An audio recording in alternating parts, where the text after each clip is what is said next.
कहानी की शुरुआत में हम एक आदमी को देखते हैं जिसने अपने 6 साल के बेटे मार्क को अचानक नींद से जगाया और कहा कि इस घर में खतरा है और उन्हें जल्द से जल्द यहाँ से भाग निकलना होगा। फिर उसने अपने बेटे थॉमस को बाहर भेजा और उसी वक्त मार्क ने देखा कि एक शेल्फ पर रखा मेंढक का पुतला अचानक जिंदा हो गया। इसके बाद वो आदमी अपने दोनों बेटों को लेकर गाड़ी में निकल रहा था तो अचानक उसकी पत्नी पेट्रा उनके सामने आ गई और बच्चों को ना ले जाने की मिन्नतें करने लगी। उसने अपने पति को समझाया कि उसका पीछा कोई नहीं कर रहा, मगर उसने पेट्रा की एक न सुनी और सीधा शमशान घाट की ओर निकल पड़ा। पर अचानक जैसे ही उसने अपना सर पीछे घुमाया तो उसके सर में आग लग गई और वो अपने बच्चों के सामने झुलस कर मारा गया। अब इस घटना को पूरे 10 साल बीत गए थे। मार्क स्कूल जाता था और उसके भाई थॉमस ने एक साउंड स्टोर खोल लिया था। स्कूल में ना तो मार्क के टीचर्स और ना ही उसके साथी उसे पसंद करते थे, क्योंकि पहले उसके भाई को गुंडागर्दी के चलते स्कूल से निकाल दिया गया और उसकी भी कुछ ऐसी ही हरकतें थी। खाली समय में मार्क अपने भाई थॉमस की दुकान पर मदद भी किया करता और उनके साथ मेमो नाम का एक दूसरा लड़का भी काम करता था। मार्क के जन्मदिन पर थॉमस ने उसे क्रॉनिकल नाम की एक पुश्तैनी किताब दी जो उनके परिवार में काफी समय से मौजूद थी। इस दुनिया में ब्लैक टावर नाम की एक अलग दुनिया के बारे में बताया गया था जिसमें कई सारे खतरनाक जानवर ग्रिफिन नाम के एक शैतान के लिए काम करते थे। ग्रिफिन का असली मकसद इंसानों की दुनिया पर राज करना था और इस किताब के मुताबिक उनके परिवार के आदमी ही ग्रिफिन से इंसानों की रक्षा करते थे। ये किताब लेकर मार्क घर लौट आया और शांति से उसे पढ़ने लगा। उसे लग रहा था कि ये सब मनगढ़ंत कहानियां हैं, मगर उसमें बताई हुई चीजें और नक्शे बिल्कुल असली लग रहे थे। उन खूनी तस्वीरों को देखकर अचानक मार्क एक अजीबोगरीब जगह पर टेलीपोर्ट हो गया और उसी पल एक खूंखार जानवर उसके सामने आ गया। मार्क तुरंत अपनी जान बचाने के लिए दौड़ा और अचानक एक गड्ढे में गिर गया। वो जानवर एक कुल्हाड़ी से मार्क का काम तमाम करने ही वाला था कि अचानक मार्क चीख पड़ा और वापस अपने बेड पर आ पहुंचा। अगली सुबह जब मार्क स्कूल गया तो क्लास में बेकी नाम की एक नई लड़की आई, मगर बाकी बच्चों ने पहले ही बेकी को मार्क और उसके भाई के बारे में उल्टी सीधी पट्टी पढ़ा दी थी। उन्होंने बताया कि थॉमस ने एक टीचर को थप्पड़ मार दिया था जिस वजह से उसे स्कूल से निकाल दिया गया और मार्क तो पता नहीं कब से अपने दिमाग का इलाज ही करवा रहा है, क्योंकि वो बचपन की उस डरावनी रात को भुला नहीं पा रहा। लेकिन बेकी को इस सब से कोई फर्क नहीं पड़ा और वो धीरे धीरे मार्क के साथ घुलने मिलने लगी। फिर शाम को जब मार्क घर लौटा तो उसकी माँ पेट्रा ने उससे थेरेपी सेशंस के बारे में बात करनी शुरू कर दी। उसकी माँ उसे वहाँ इसलिए भेजती थी क्योंकि वो नहीं चाहती थी कि वो भी अपने पिता की तरह बन जाए, लेकिन थॉमस को ये सब बिल्कुल पसंद नहीं था। इसीलिए वो मार्क को घर से बाहर ले आया और उसे अपने साथ शमशान घाट ले जाने लगा, क्योंकि उसने ठान लिया था कि वो ब्लैक टावर की सच्चाई सबके सामने लाकर रहेगा। वो दोनों मिलकर चर्च के ऊपरी हिस्से में घुस गए जहाँ उनके पूर्वजों ने अपनी रहने की जगह बनाई थी। फिर थॉमस ने उसे वहाँ रखी चीजें दिखाई जो उसके पिता की थी। उनमें एक खाली डब्बा भी था जिसके अंदर शायद कोई लॉकेट जैसी चीज रखी जाती थी। तभी अचानक मार्क की उंगली किसी नुकीली चीज से कट गई और खून बहने लगा और उसी पल जमीन में से एक ढक्कन अपने आप खुल गया। उस बक्से में से दोनों भाइयों को एक खास लॉकेट मिला। तब थॉमस ने कहा कि किताब के मुताबिक इस लॉकेट के जरिए ही उनके परिवार का कोई आदमी ग्रिफिन का खात्मा कर सकता है। मगर जैसे ही मार्क ने उसे अपने हाथ में पकड़ा तो अचानक शमशान घाट में मौजूद पत्थर की मूर्तियां जिंदा हो गई। मार्क और थॉमस अपनी जान बचाने के लिए दौड़े, लेकिन उनमें से एक शैतान की मूर्ति उनके सामने आकर खड़ी हो गई। इससे पहले कि वो दोनों भाइयों पर हमला करती, एक फरिश्ते की मूर्ति उनकी जान बचाने आ पहुंची। उन दोनों मूर्तियों में लड़ाई शुरू हो गई और इसी दौरान दोनों भाई चर्च में जाकर छुप गए और रात को वहीं दुबक कर सो गए। अगली सुबह जब मार्क की आंख खुली तो थॉमस वहां नहीं था। उसने चर्च से बाहर आकर फरिश्ते की मूर्ति का शुक्रिया अदा किया और अपनी गाड़ी में थॉमस को ढूंढने निकल पड़ा। घर जाकर उसने क्रॉनिकल किताब खोली तो उसे अजीबोगरीब आवाजें सुनाई दी जो कह रही थी उसे ब्लैक टावर की दुनिया में जाकर थॉमस को ढूंढना होगा। अब मार्क डॉक्टर पीटर्स के पास पहुंचा जो उसके थेरेपिस्ट थे। तब पता चला कि बेकी उन्हीं की बेटी है। फिर मार्क अपने भाई के स्टोर पर गया पर थॉमस वहां भी नहीं था। फिर उसने क्रॉनिकल नाम की वो खास किताब खोली जिसमें उसे ब्लैक टावर की दुनिया में जाने के लिए एक पोर्टल की जानकारी मिली। ये पोर्टल उसी चर्च में मौजूद था, लेकिन तभी अचानक वो एक अजीब से कीड़े से डर गया और एक ही पल में किसी घने अंधेरे जंगल में पहुंच गया। उधर मेमो जब स्टोर पहुंचा तो वहां मार्क और थॉमस दोनों को ही ना देखकर उसने पेट्रा को फोन कर दिया। पेट्रा ने घबराकर तुरंत पुलिस में रिपोर्ट लिख दी कि उसके बच्चे लापता हैं। वहीं दूसरी ओर उस जंगल में मार्क को थॉमस मिल गया और थॉमस बेहद खुश था क्योंकि आखिरकार मार्क भी ब्लैक टावर की दुनिया में आ गया था। लेकिन जब मार्क ने बताया कि वो बिना किसी पोर्टल के यहाँ तक पहुंच गया है तो थॉमस को समझ आया कि मार्क के पास असली दुनिया से ब्लैक टावर की दुनिया में टेलीपोर्ट होने की ताकत है। खैर फिर अगली सुबह थॉमस ने मार्क को नींद से जगाया क्योंकि अचानक कुछ भयानक दरिंदे उन पर हमला करने आ गए थे। दोनों भाई तुरंत अपनी जान बचाने के लिए दौड़े मगर थॉमस नीचे गिर गया और दरिंदों ने उसे कैद कर लिया। वहीं मार्क उसी वक्त टेलीपोर्ट होकर स्टोर में आ पहुंचा,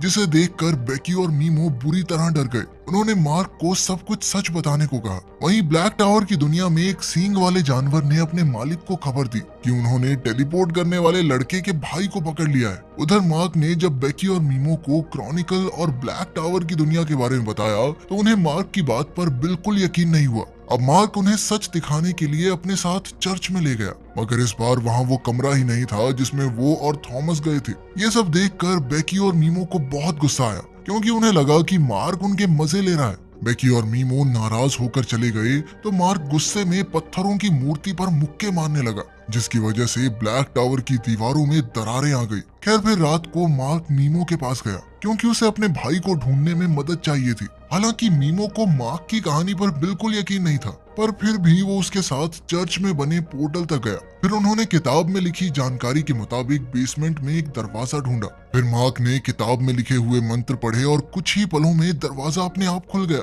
ये सब अपनी आंखों से देखकर मीमो अब तक हैरान हो गया था। फिर उसने महसूस किया कि उसकी आंखें अपने आप ठीक हो गई थी और अब उसे चश्मा लगाने की जरूरत नहीं है। मीमो खुशी से झूम उठा और तभी दरवाजा अपने आप बंद हो गया।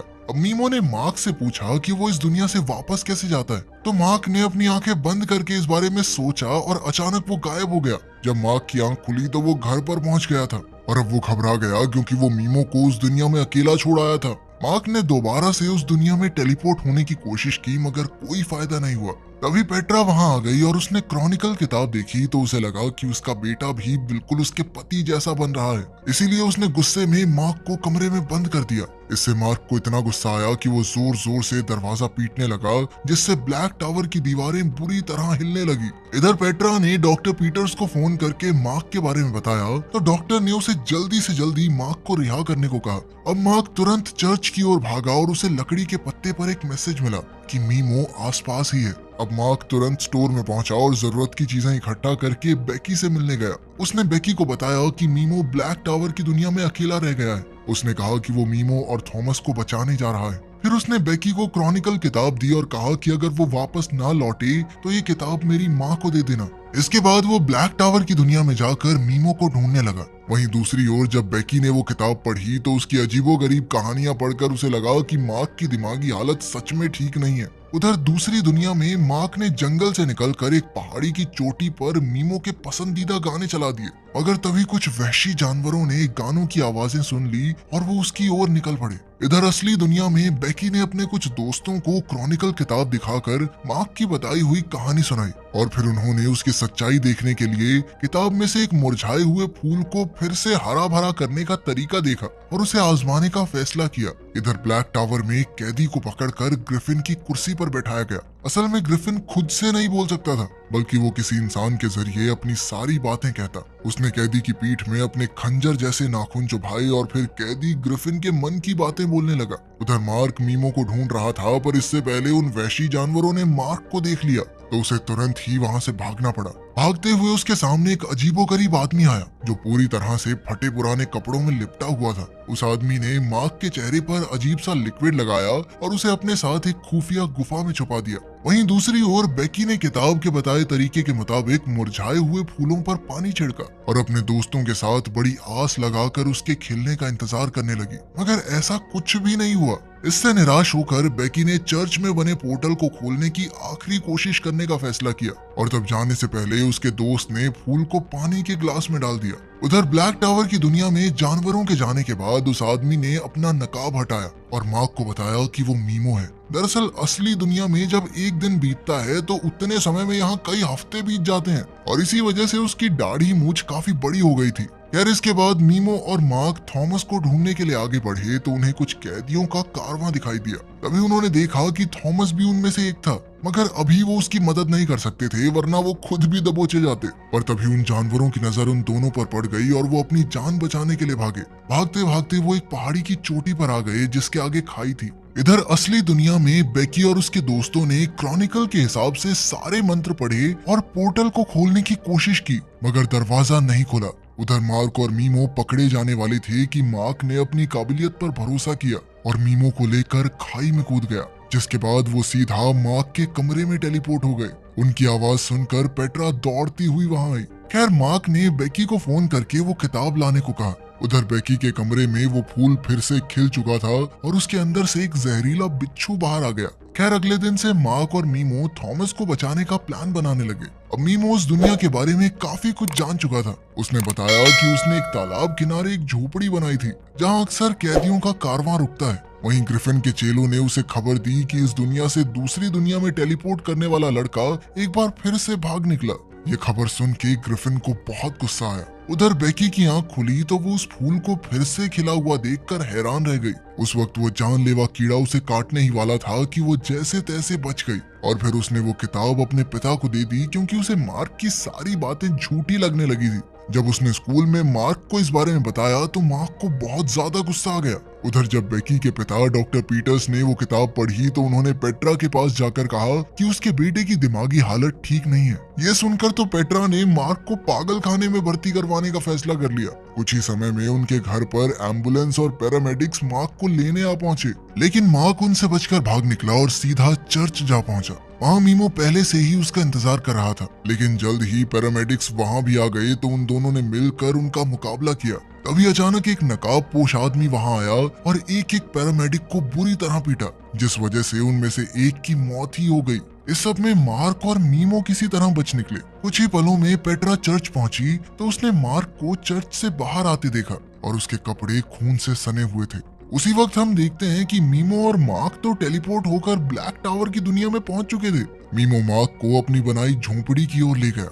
वहीं असल जिंदगी में डॉक्टर पीटर्स ने घर आकर बेकी को बताया कि मार्क ने एक पैरामेडिक की जान ले ली है। इसीलिए उसने बेकी को सीधे तौर पर कहा कि मार्क से मिलने की कोई जरूरत नहीं है। इधर बेकी अपने कमरे में गाने सुनते हुए जमीन पर लेट गई। उसी पल ब्लैक टावर में बारिश शुरू हो गई तो मीमो बुरी तरह घबरा गया। असल में जमीन में लगे फूलों पर पानी पड़ने से उनमें से जहरीले बिच्छू निकल रहे थे। अब मार्क और मीमो दोनों अपनी जान बचाने के लिए दौड़े। वहीं दूसरी ओर बेकी पर भी वैसे ही बिच्छू ने हमला कर दिया और उसके मुंह में घुस गया। उसने बड़ी मुश्किल से बिच्छू को बाहर निकाला और उस पर नमक छिड़क कर काम खत्म किया। उधर मीमो और मार्क भी बिच्छुओं से बचते हुए एक पहाड़ी पर आ पहुंचे। जब सुबह हुई तो सभी बिच्छू उनकी आंखों के सामने ही राख में बदल गए। उधर बेकी ने अपने पिता के कमरे से क्रॉनिकल ढूंढी, क्योंकि अब उसे मार्क की कहानी पर यकीन हो गया था। वो किताब लेकर सीधा पेट्रा के पास पहुंची। उधर मीमो और मार्क चलते चलते पहाड़ों में बने एक तालाब पर आ पहुंचे। इधर धरती पर जब बेकी के पिता घर आए तो उन्होंने अपने खून से सने कपड़े निकालकर जला दिए। तब ये खुलासा होता है कि डॉक्टर पीटर्स ने ही मार्क का भेष बनाकर चर्च में पैरामेडिक की हत्या की थी। इसके बाद हम देखते हैं कि ग्रिफिन के महल में एक बिना चेहरे का राक्षस आया, जिसने कहा कि उसने मार्क को इंसानी दुनिया में जाने से रोकने की पूरी कोशिश की, मगर वो नाकामयाब रहा। उधर मार्क ने मीमो की झोंपड़ी देखी तो वो उसकी मेहनत से काफी खुश हुआ। उस झोंपड़ी की छत से वो इस रास्ते से गुजरने वाले हर एक कारवां पर नजर रख सकते थे। वहीं दूसरी ओर बेकी ने पेट्रा को सब कुछ बता दिया। वहाँ एक डिटेक्टिव भी मौजूद था और उसे भी लगा कि इस वक्त शहर में बहुत अजीबोगरीब घटनाएं हो रही हैं। बेकी ने उन दोनों को मार्क के पूर्वजों की पूरी कहानी सुनाई, पर तभी उसे एहसास हुआ कि वो अपना बैग अपने ही दोस्त की गाड़ी में भूल गई थी और उसके बैग के अंदर ही वो किताब थी। वहीं ब्लैक टावर की दुनिया में मार्क और मीमो रात को आग जलाकर आगे के प्लान के बारे में सोच रहे थे। मार्क ने कहा कि वो उन माइंस में जा सकता है जहां सभी कैदियों से मजदूरी करवाई जाती है। वहां वो थॉमस को ढूंढकर टेलीपोर्ट होकर घर चला जाएगा। इसके बाद मीमो इस दुनिया में मौजूद पोर्टल के दरवाजे तक जाएगा और मार्क धरती पर मौजूद पोर्टल खोलेगा जिससे वो भी बाहर आ जाए। लेकिन सबसे पहले उसे अपनी मर्जी से टेलीपोर्ट होने की प्रैक्टिस करनी पड़ेगी। उसी वक्त हम देखते हैं कि ब्लैक टावर से एक आदमी संदेश लेकर डॉक्टर पीटर्स के घर पहुंचा और उसे मार्क के ब्लैक टावर में होने की खबर दी। उस आदमी के जाने के बाद डॉक्टर पीटर्स जब बेकी के कमरे में गया तो बेकी वहां थी ही नहीं। तब उसने कमरे की धूल इकट्ठा की और उसे चख कर बेकी के पूरे दिन के बारे में जान लिया। उसे पता चला कि इस वक्त बेकी एक पार्टी में है जहां वो अपना बैग लेने गई थी। उधर ब्लैक टावर की दुनिया में मार्क बार बार कोशिश करने पर भी टेलीपोर्ट नहीं हो पा रहा था, तो मीमो ने कहा कि उसे अपने अंदर का डर मिटाकर कुछ खुशी के पल याद करने होंगे। शायद तब उसकी शक्तियां उसकी मर्जी से काम करने लगे। तब मार्क ने आंखें बंद करके बेकी को किस करने के बारे में सोचा और उसी पल वो वापस धरती पर टेलीपोर्ट हो गया। अब वो तुरंत मीमो के पास वापस भी आ गया, पर मीमो ने उसे बताया कि वो 2 दिन के लिए चला गया था। खैर, अब मार्क को याद आया कि टेलीपोर्ट करने के लिए पूरे दिल से यकीन करके उस जगह के बारे में सोचना पड़ता है। उधर हम देखते हैं कि बेकी को अपने दोस्त के घर की किचन में अपना बैग मिला जो पूरी तरह गीला था। उसने तुरंत क्रॉनिकल किताब बाहर निकाली तो साथ में उसे खिला हुआ फूल भी मिला। वो समझ गई कि इसमें से निकला हुआ बिच्छू जरूर यहाँ पर मौजूद लोगों पर हमला करने वाला है। अब उसने नमक का डिब्बा उठाया और बिच्छू को रोकने निकल पड़ी। इधर दूसरी दुनिया में मार्क को किसी के पैरों की आहट सुनाई दी और उसने उठकर देखा कि ये उसके पिता थे। वो मार्क पर अपनी मौत का इल्जाम लगाने लगे। मेमो ने उसे समझाने की कोशिश की, पर तब मार्क को लगा कि कोई उसके दिमाग में घुसने की कोशिश कर रहा है। इधर डॉक्टर पीटर्स भी बेकी का पीछा करते हुए उसी पार्टी में पहुंचे जहां एक लड़की पर उस बिच्छू ने हमला कर दिया था। बेकी उसकी मदद के लिए दौड़ी, पर तभी उसके पिता ने उसके सामने आकर उसे अपने वश में कर दिया और उसे चुपचाप घर वापस जाने का हुक्म दिया। इस वक्त पेट्रा और डिटेक्टिव भी इस पार्टी में मौजूद थे और अचानक उन्होंने बच्चों को हवा में उछलते देखा और जोर जोर से चिल्लाने की आवाजें भी आने लगी। कुछ ही पलों में हॉल खाली हो गया और तब उन्होंने देखा कि ये बिच्छू जैसा दिखने वाला बेहद खतरनाक जानवर था। डिटेक्टिव ने बंदूक निकालकर गोली चलाने की कोशिश की, पर जानवर ने उस पर हमला कर दिया। उसी पल पेट्रा ने बंदूक चलाकर उसे मार डाला। तभी डॉक्टर पीटर्स अंदर आया और वो बिच्छू एक भालू में बदल गया। उधर ब्लैक टावर की दुनिया में मार्क की आंख एक बार फिर से मछलियों के कराहने से खुल गई और वो गुस्से में मीमो से बहसने लगा। तब मीमो ने कहा कि उसके पिता की मौत का जिम्मेदार मार्क खुद है। तब मार्क गुस्से से आग बबूला हो गया और वो मीमो को बेरहमी से पीटने लगा। इस वजह से ब्लैक टावर की दीवारें एक बार फिर से थरथराने लगी और फिर ग्रिफिन ने मार्क को पकड़ने के लिए शिकारी भेज दिए। उधर मीमो लकड़ी इकट्ठा करके झोंपड़ी के पास वापस लौटा तो उसने देखा कि मार्क एक और मीमो को पीट रहा था। जैसे ही मीमो ने उस दूसरे मीमो को छुआ तो अचानक वो गायब हो गया, लेकिन रेत में उसके पैरों के निशान बता रहे थे कि वो किस तरफ भाग रहा है। मीमो ने उसी दिशा में पीछे से एक लकड़ी फेंकी जो सीधा उस बहरूपिये को जा लगी और वो अपने असली रूप में आ गया। फिर उन दोनों ने मिलकर उसे एक जगह पर बांध दिया। जब मीमो और मार्क ने उसे आग लगाने की धमकी दी तो उस बहरूपिये ने बताया कि वो ग्रिफिन का एक जादूगर है और उसके पास लोगों को असलियत में वही दिखाने की ताकत है जो वो देखना चाहते हैं। उसने ये सब ग्रिफिन के कहने पर किया था। तभी अचानक उन्हें किसी के आने की आवाज सुनाई थी। उधर धरती पर शहर के लोगों को पार्टी में हुए हादसे के बारे में पता चला, लेकिन ये कोई नहीं जानता था कि सर्कस का भालू पिंजरे से बाहर आया कैसे। लेकिन सच तो डिटेक्टिव और पेट्रा ही जानते थे कि असल हमला तो एक बिच्छू ने किया था। अब डिटेक्टिव ने पेट्रा को अकेले में ले जाकर बताया कि जब उसका पति आग में झुलसकर मर गया था तो उन्हें उसके शरीर का कोई नामो निशान नहीं मिला। उस वक्त भी असली मुजरिम डिटेक्टिव के सामने आया था और वो कोई आम इंसान नहीं था और आज फिर से उस अजीबोगरीब बिच्छू ने हमला किया था। डिटेक्टिव ने कहा कि असली सच की तह तक जाने के लिए उन्हें उस किताब को ढूंढना होगा। उधर मार्क और मेमो कैदियों के कारवां का पीछा करते हुए उस माइन तक आ पहुंचे जहां सभी कैदी मजदूरी करते थे। तभी हॉर्न कमांडर ने माइन में आकर खबर दी कि उनका मिशन नाकामयाब रहा तो उसे माइन में टार भरने का हुक्म दे दिया गया। इधर मार्क ने कैदियों में से थॉमस को ढूंढने के लिए गाने चलाए और गाना सुनते ही थॉमस ने हाथ उठा लिया, लेकिन उसी वक्त सींग वाले सिपाही उसे उठाकर गहरी माइन में ले गए। अब मार्क ने मीमो से कहा कि उन्हें रात होने का इंतजार करना चाहिए। रात होने पर उन दोनों ने एक दूसरे को अलविदा कहा और जब मीमो गार्ड को डिस्ट्रैक्ट करने में लगा हुआ था तो मार्क टेलीपोर्ट हो गया। मार्क ने अपने भाई को ढूंढ निकाला, लेकिन तब उसे पता चला कि माइन में भरा हुआ टार उसकी टेलीपोर्टेशन को रोक रहा था। तब थॉमस ने उसे बताया कि ग्रिफिन का असली मकसद तो मार्क तक पहुंचना है और थॉमस को इसी काम के लिए इस्तेमाल किया गया था। दरअसल ग्रिफिन अब इंसानों की दुनिया तक पहुंचने के लिए मार्क की शक्तियों का इस्तेमाल करने वाला था। उसी वक्त मीमो पोर्टल की तरफ भागने लगा और सींग वाले सिपाहियों की फौज को अपने पीछे लगवा लिया। वहीं दूसरी ओर दोनों भाई आपस में लड़ने लगे कि ग्रिफिन का सामना कौन करेगा। तब मार्क अपनी शक्ति दिखाते हुए गुफा की दीवार में अपने पिता के उसी खास लॉकेट की ताकत से छेद कर देता है। दोनों भाई तो वहां से भाग निकले, लेकिन बेचारा मीमो गलत फंस गया। उन वहशी सिपाहियों का सामना करते हुए उसके हाथ की उंगलियां तक कट गई। उसी वक्त मार्क और थॉमस वहां पहुंचे और उन्होंने सिपाहियों को मारकर घायल मीमो को बचाया। उधर जब ग्रिफिन को उन तीनों के भागने का पता चला तो वो गुस्से में आग बबूला हो गया और वो भी जल्द से जल्द उस पोर्टल तक पहुंचने की कोशिश में लग गया। लेकिन जैसे ही तीनों लड़के बिल्कुल पोर्टल के दरवाजे पर थे तो थॉमस ने अचानक मार्क से वो लॉकेट मांगा जब मार्क ने इससे इनकार कर दिया तो थॉमस ने जबरदस्ती वो लॉकेट उससे छीन लिया। तभी ग्रिफिन भी उड़कर उनके पास आ पहुंचा। वहीं असल दुनिया में डिटेक्टिव और पेट्रा बेकी को उसके घर से बाहर ले जा रहे थे, जबकि डॉक्टर पीटर्स ऐसा नहीं होने देना चाहते थे। उधर मार्क होश में आया और धुएं में थॉमस की आवाज सुनी।